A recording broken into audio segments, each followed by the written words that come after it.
నా బీసీలు, నా ఎస్సీలు, నా ఎస్టీలు అంటూ జగన్మోహన్ రెడ్డి అధికారంలోకి వచ్చిన తర్వాత ఎస్టీలు అలాగనే ఎస్సీల పట్ల తీవ్రంగా వాళ్ళ పరిస్థితులు అయితే చాలా దారుణంగా మారాయని చెప్తున్నారు. అలాగనే తరచూ కూడా వాళ్ళ మీద ఎస్సీ, ఎస్టీ, బీసీల మీద దాడులు చూసుకున్నట్లయితే ఎక్కువగా పెరిగిపోయినటువంటి పరిస్థితి ఉందని చెప్తున్నారు. ప్రస్తుతం మనతో పాటు టీడీపీ ఎస్టీసీఎల్ రాష్ట్ర అధ్యక్షుడు దారు నాయక్ ఉన్నారు. చెప్పండి, జగన్మోహన్ రెడ్డి అధికారంలోకి వచ్చిన తర్వాత ప్రత్యేకంగా వెనకబడిన వర్గాలకు సంబంధించి దాడుల పరిస్థితి ఎలాగుంది? అంటే మీ మీద జరుగుతున్నటువంటి దాడులు ఏమైనా?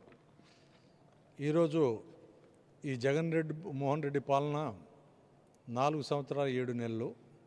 ఈ 4 సంవత్సరాల 7 నెలల పాలనలో ఒక ఎజెండాగా పెట్టుకొని ఎస్టీల మీద దాడులు, వాళ్ళకు సంబంధించిన సంక్షేమ పథకాలు రద్దు చేయటం, అదేవిధంగా కల్లిబొల్లి కబుర్లు చెప్పటం తప్ప ఈ ప్రభుత్వంలో ఎస్టీల మీద ఊరగబట్టింది ఏం లేదు.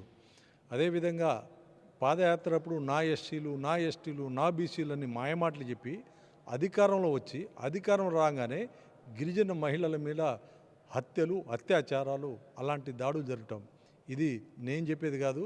సాక్షాత్తు కేంద్ర ప్రభుత్వం ఒక నివేదిక ఇచ్చారు. ఆ నివేదిక పరంగా ఈరోజు కేంద్ర టీడీపీ కార్యాలయంలో మేము ఒక పత్రిక తయారు చేయడం జరిగింది. దానికి అచ్చెన్నాయుడు గారు ఇవాళ రిలీజ్ చేశారు. ఇది పరిస్థితి అన్నమాట.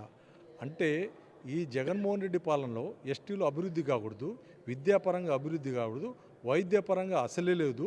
ఇవాళ ఏజెన్సీలలో డోలీలో తీసుకెళ్లే పరిస్థితి ఏర్పడుతుంది.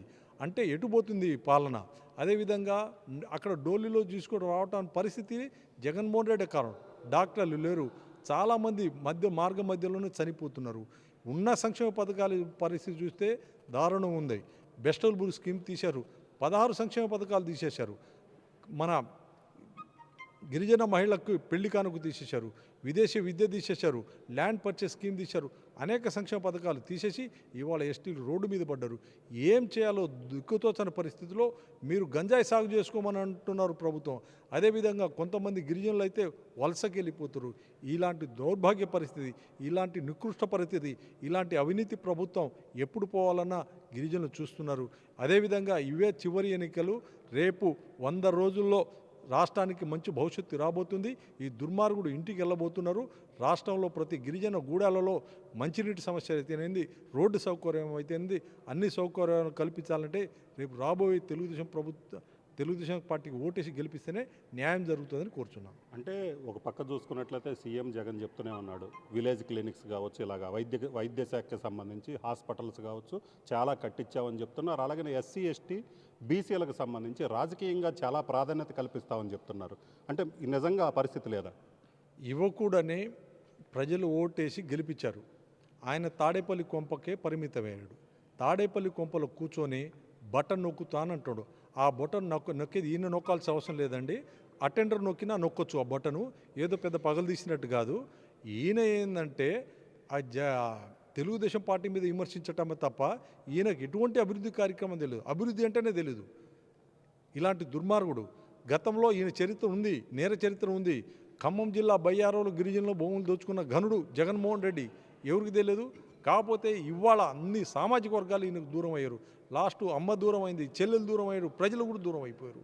అంటే ఇప్పుడు కార్పొరేషన్లు ఏదైతే ఉందో రాష్ట్రంలో ఎప్పుడూ లేని విధంగా 56 కార్పొరేషన్లు పెట్టి అందరికీ ప్రాధాన్యత కల్పిస్తున్నామని చెప్తున్నారు. మీరేమో అసలు పూర్తిగా పట్టించుకోవట్లేదు అంటున్నారు. ఇప్పుడు కార్పొరేషన్లో 50% గిరిజనులకు కూడా వాటా ఇస్తానని చెప్పారు. తిరుమల తిరుపతి కార్పొరేషన్ చాలా పెద్దది. దాంట్లో ఇచ్చారా? ట్రస్టులలో ఇచ్చారా? అసలు గిరిజనులకు ప్రాధాన్యత లేదు. ఉన్న ఒక గిరిజన ఉప ముఖ్యమంత్రి ఉన్నారు, ఆయన రాజన్న దొర. ఆయన సాలు నియోజకవర్గానికి పరిమితం అయ్యాడు. కానీ అభివృద్ధి అనేది ఆయనకు తెలియదు. ఆయన ఏదో పనికిరాను దద్దమ్మ మంత్రి. ఆయన దేనికి పనికిరాడు. ఆయన ఏంటంటే భజన చేయటం తప్ప ఆయనకి గతంలో ఉప ముఖ్యమంత్రి పుష్ప శ్రీనివాస్ గారు చేశారు. ఆమె టిక్ టాక్ మంత్రికి ఆమె పేరు వచ్చింది. ఈయన వచ్చేసరికి ఎన్నోసార్లు మెమోరం ప్రజలు ఇస్తూ ఉన్నారు, ఇక్కడ అవినీతి జరుగుతుంది, ఇక్కడ ఎస్టీలను పట్టించుకోవట్లేదు అని. అంటే ఈయన ఓన్లీ సాలు నియోజకవర్గానికే పరిమితమైన. నా మీద కూడా కేసు పెట్టించాడు 4 పోలీస్ స్టేషన్లో. ఇలాంటి దుర్మార్గుడు, ఇలాంటి ఉప ముఖ్యమంత్రి ఉండటం గిరిజనులు చేసుకున్న దౌర్భాగ్యం అని కోరుచు. సో ఇది పరిస్థితి. మొత్తం మీద అయితే మాత్రం జగన్మోహన్ రెడ్డి పాలనలో ఎస్సీ ఎస్టీ బీసీలు అందరూ మా వాళ్ళే అని చెప్పుకున్నప్పటికీ కూడా వాళ్ళకి ఎటువంటి న్యాయం జరగలేదు. అలాగనే కార్పొరేషన్ల పేరు చెప్పేసి కనీసం కార్పొరేషన్లకి నిధులు ఇవ్వలేదు. అలాగనే పేరుకి ఉప ముఖ్యమంత్రి పదవి ఇచ్చినప్పటికి కూడా ఆయన్ని కేవలం సాలూరికే ఏదైతే పరిమితం చేసినటువంటి పరిస్థితి ఉంది. ఖచ్చితంగా వైఎస్ జగన్మోహన్ రెడ్డి పాలనలో వెనకబడిన వర్గాలు ఎస్సీ ఎస్టీ బీసీలందరికీ కూడా అన్యాయం జరిగింది. మళ్ళీ తెలుగుదేశం ప్రభుత్వం వస్తేనే ఆ వర్గాలకు న్యాయం జరుగుతుందని చెప్తున్నారు. కెమెరామెన్ సిద్ధుతో రామారావు, RTV, గుంటూరు జిల్లా.